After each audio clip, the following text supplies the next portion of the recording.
हरिओम। ब्रह्म ज्ञान की सीढ़ियों पे कोई कोई विरला चढ़े, जो चढ़ जाए ये सीढ़ियां 84 लाख उसकी कटे।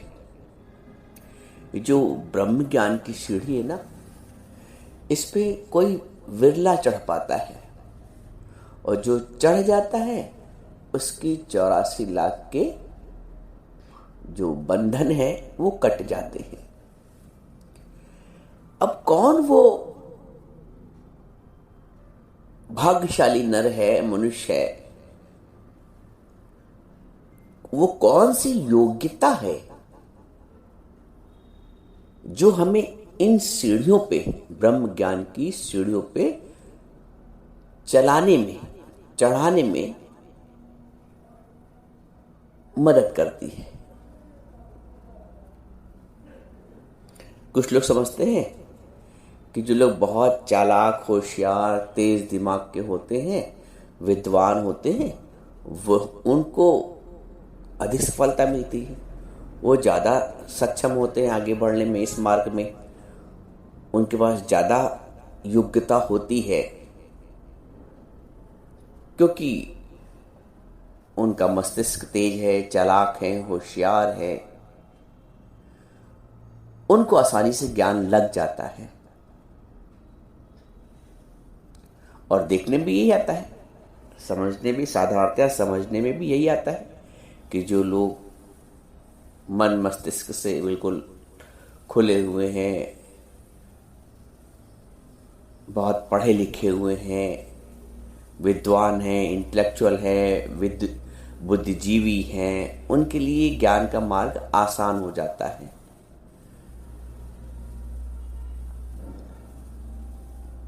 अब ये जो मान्यता है, ये दूर के ढोल सुहावने वाली मान्यता है।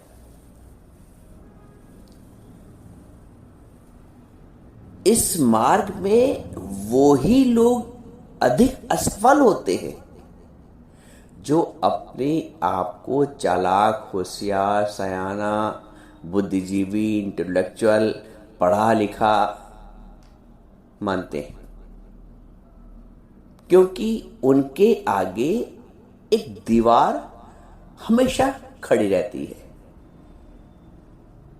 कि मुझे भी कुछ मालूम है, मैं भी पढ़ा लिखा हूं, मैंने भी शास्त्रों का अध्ययन किया है, मैंने भी धर्म ग्रंथों का अध्ययन किया है, मैंने भी ऐसी एड़ियां नहीं रगड़ी हैं, मैंने भी ऐसे ही बाल सफेद नहीं किए। ये भाव अंदर रहता है। तो कुछ लोग गुरु को सुनने नहीं बल्कि गुरु को सुनाने आ जाते हैं। सुनना उनके वश की बात नहीं है।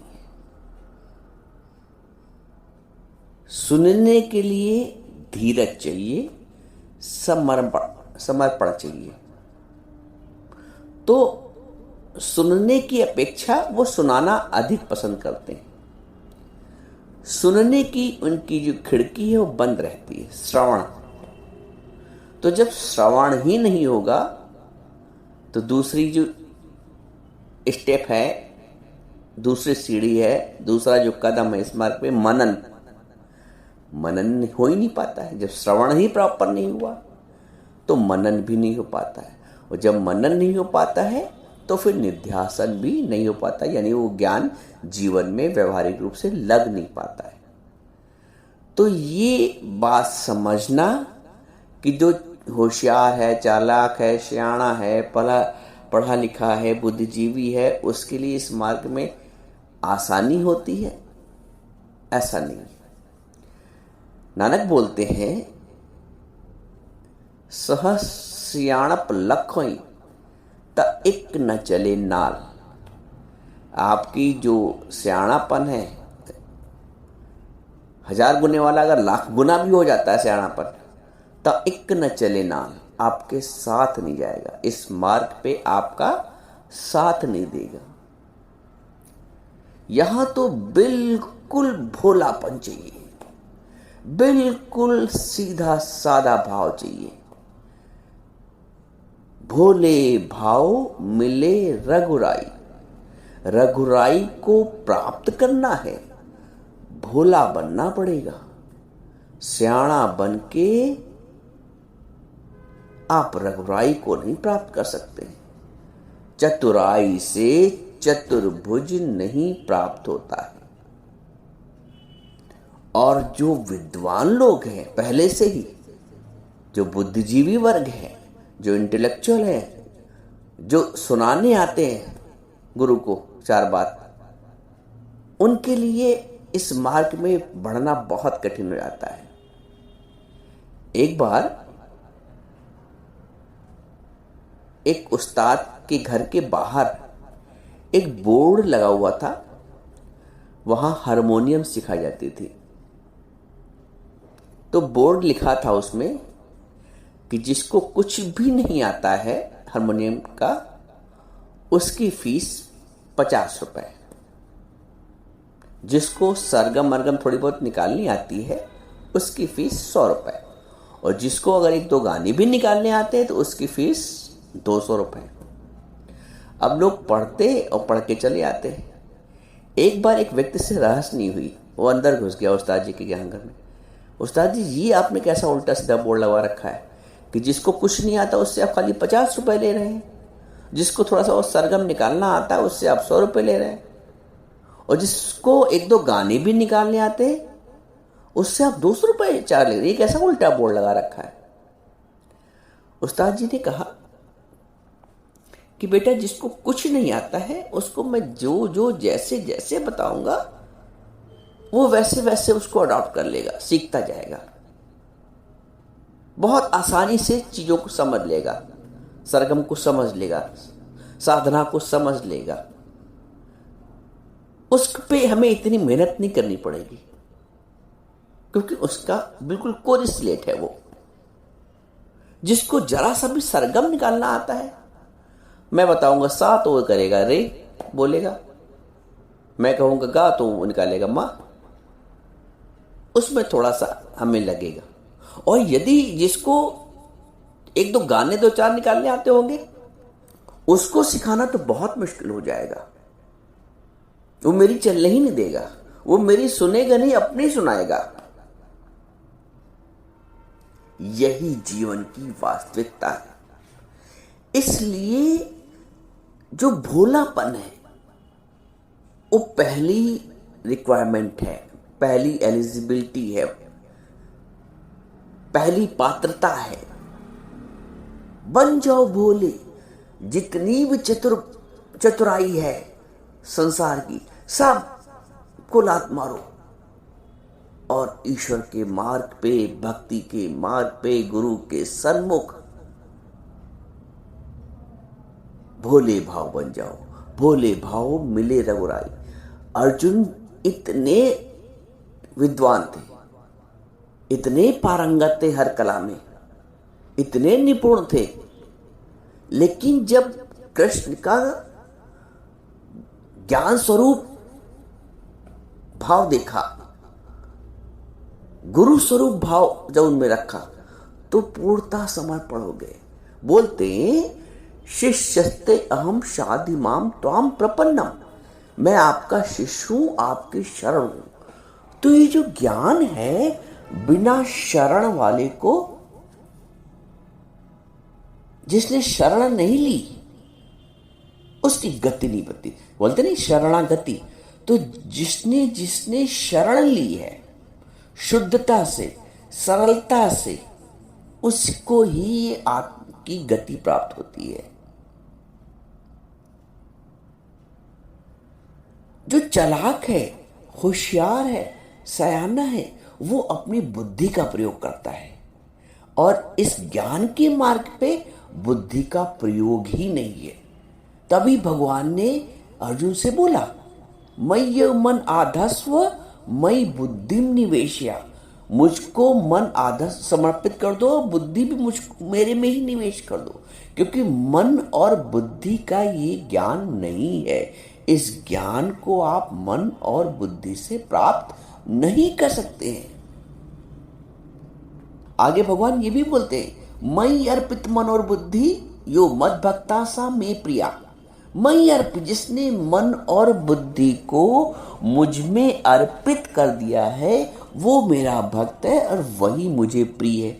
अब आप बताएं, आप चालाक बनकर, होशियार बनकर, बुद्धिजीवी बनकर, पहले से ही ज्ञानी बनकर, विद्वान बनकर, क्योंकि विद्वान बनेंगे तो झुकने का भाव नहीं होगा, पहले से ही कुछ बन के आएंगे तो नम्रता का भाव खो चुका होगा।